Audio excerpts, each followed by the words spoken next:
Hey, welcome back to another episode from Life from Living Well. My name is Richard. The topic I bring to you this week, I call it shame. Before I go down to this particular topic, I've been looking into the emotions, which are the lower states of our emotion that we experience as a human being. And this particular topic was something a friend suggested or asked me to look into. I have to say I was reluctant because emotions is not something you literally talk about, because you cannot abstractly thinking about it. You have to feel it. Most people have learned different techniques to suppress their feelings, and they spend a lot of time to be on their head. And there's other people that they know how to feel their emotions, but they didn't know how to manage their emotions. And there's another kind of people that their emotions are the one that control them, influence them. And as a human being, we experience so many emotions daily in our life. And sometimes most people like to stay long on their pleasant emotions. The unpleasant emotions, which is understanding, bring their energy, bring their mood, bring everything down for them.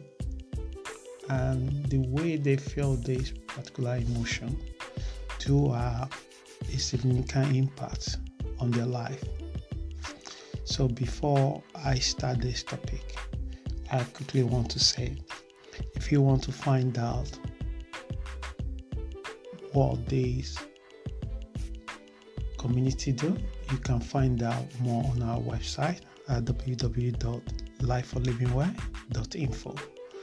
Once again, my name is Richard, and you can always write to me at info@lifeforlivingwell.info.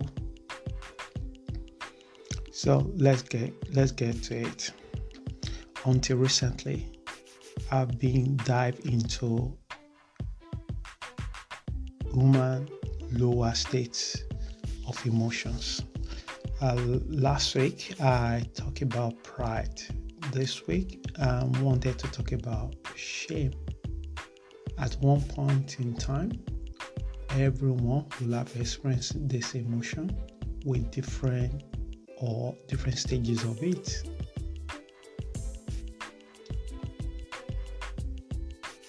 And personally, I try not to focus this particular topic into a toxic shame.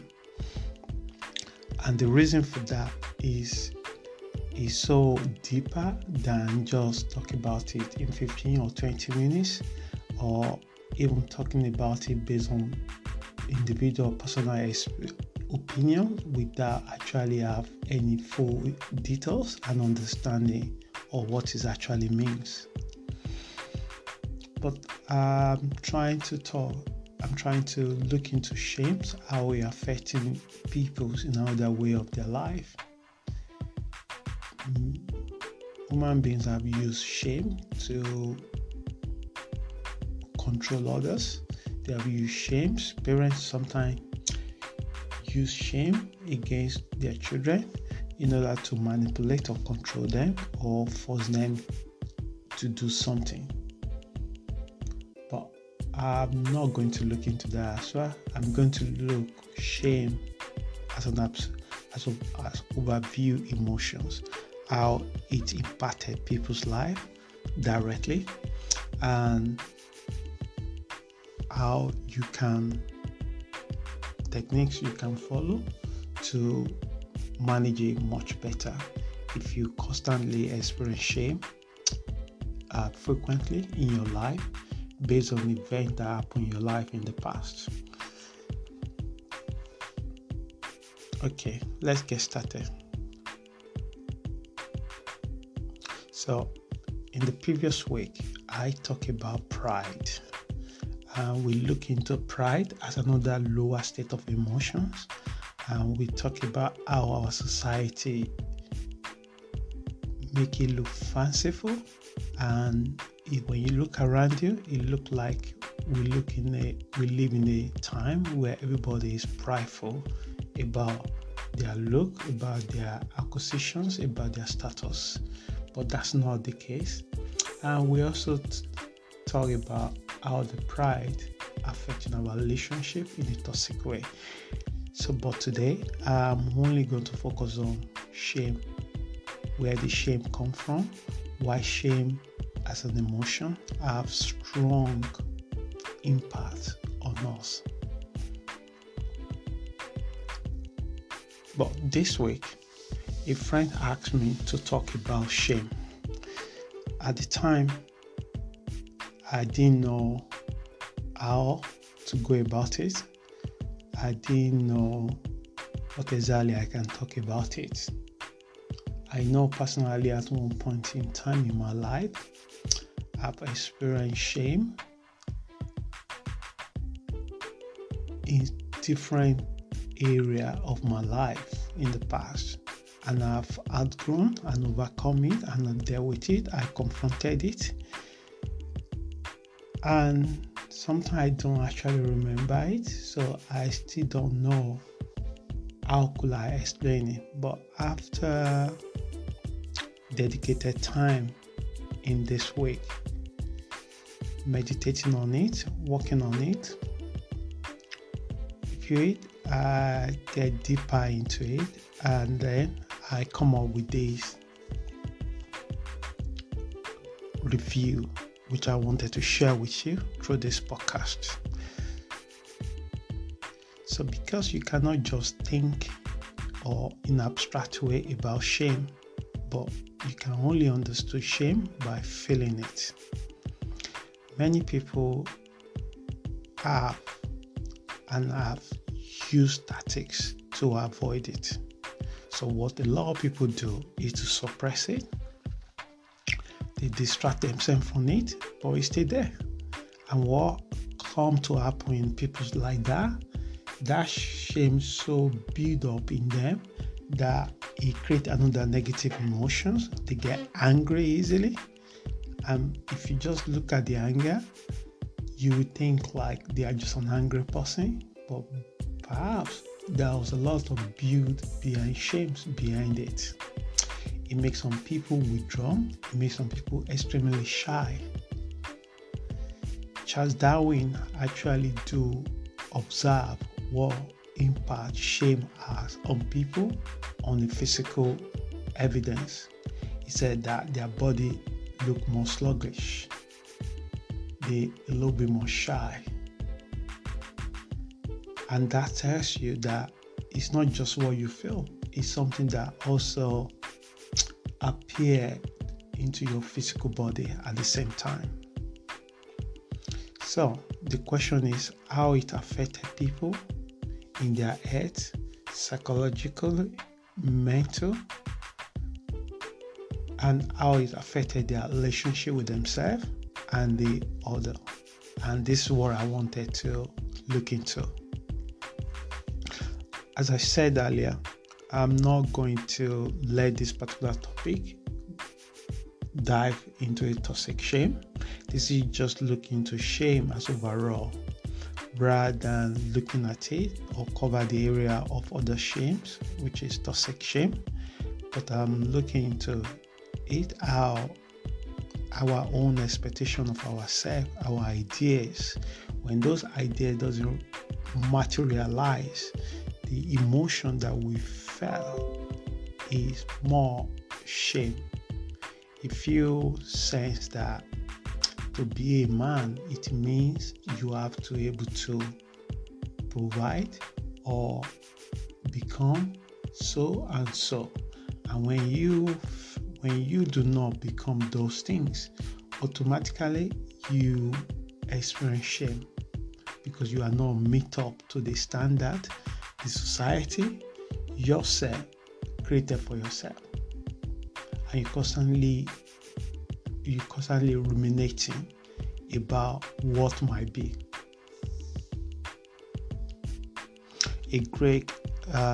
One of the great sage and Greek philosopher, once said that there's a true tragedy in life. One, you get everything you want. Second, you do not get everything you want. But what happens is you don't get everything you want in your life, you replace it with shame. And this is the shame that I wanted to talk about and look into. The one the society automatically condemn you to it.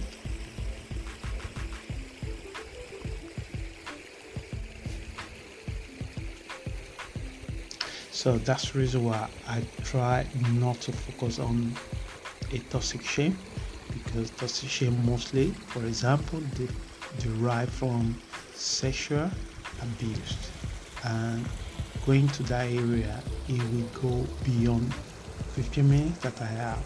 But I wanted to look into other areas that the shame has much impact on people. So if you are kind of person that build an ideas of how you want to be, and you are looking up to nurturing these ideas, if your life did not turn out the way you really want it to turn out, you automatically feel the lower state of the emotions. Why? How do you know about these things?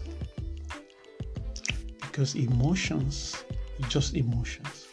But we have a pleasant emotion, we have unpleasant emotion.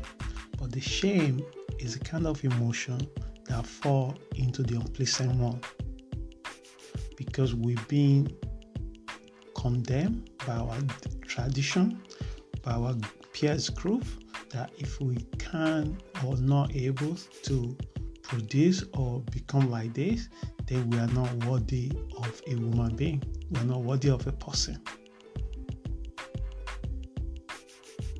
Our society expectations create this kind of shame for people. So especially when the idea of yourself did not materialize. So like I said earlier on, Charles Darwin observed how shame show up in people's physical body and they don't even know. It show up by sluggish their body, they're a little bit shy and withdrawn, because they terrify when they go to the social gathering. They avoid it because they feel like they are not complete. And when people engaging with people might ask them questions that they already condemn themselves, and they think or feel that the people will judge them, and it brings more negative emotion from them. Especially when someone wants something so bad and the people around them think like they are not trying enough, and they constantly asking them about it. It takes a lot of individuals that have rise above the shame and have courage to accept who they are, where they are, to be able to take it and smile and let go.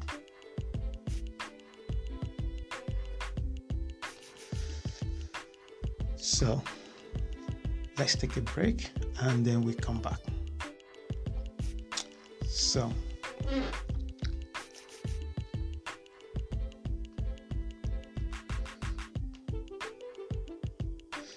it also affected people's confidence. When people carry so many shame in their life, it affects their self-esteem and their confidence. Shame is one of the most powerful emotions of the lower states, and it causes so many other psychological effect on people. So let's look other area that affect people in their life. Area like research show that area like eating disorders, they put on weight unnecessarily and even lead to suicide. Some people even take their life. In the history of man, we've seen how people use shame.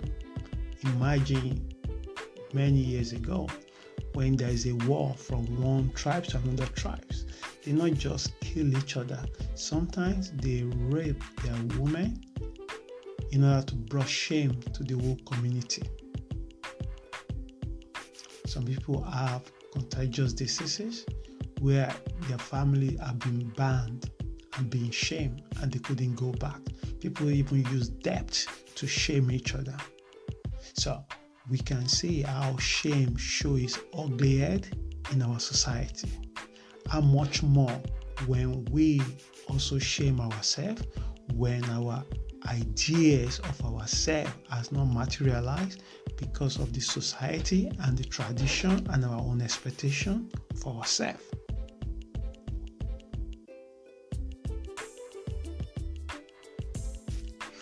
So I think it's a people that we have seen a very intelligent, educated, high caliber official that make a fatal mistakes and was shamed in the public media. What did they do? They couldn't live through that. They were so shameful about the acts and stupidity of what happened. They forgot that they are human beings. They are meant to make error. They took their own life. They walk away from their family, the most important thing that they love so much, but the shame was so much that they couldn't live through it. And they took their own life. So when we have so much shame in our life, it can take us to premature death. Okay, I think I extracted this quotation from Dr. Brian Joseph. He said, shame is an existential feeling of unworthiness. When people feel shame, they believe that they are ultimately an inadequate person or unworthy person. And that is the biggest challenge of the shame, because there's a shame society throw to us. There's a shame our family throw to us. There's a shame our peers throw to us. There's also a shame that we throw to ourselves. That's why I quoted the sage and philosopher, a Greek philosopher, that said there's a true tragedy in life. It's either you get everything you want or you don't get everything you want. But again, it's your mindset. It's how you learn to overcome the shame, which I'm going to show you in a minute. But it's not going to be straightforward. It's something that you have to embrace and practice, and then become the right thing. If you currently have a shame that you constantly coming back into you, this technique might help you to let it go. So, how do you know the symptoms of shame? It's simple. It can show up as an addiction where people get easily addicted in order to distract themselves from their shame.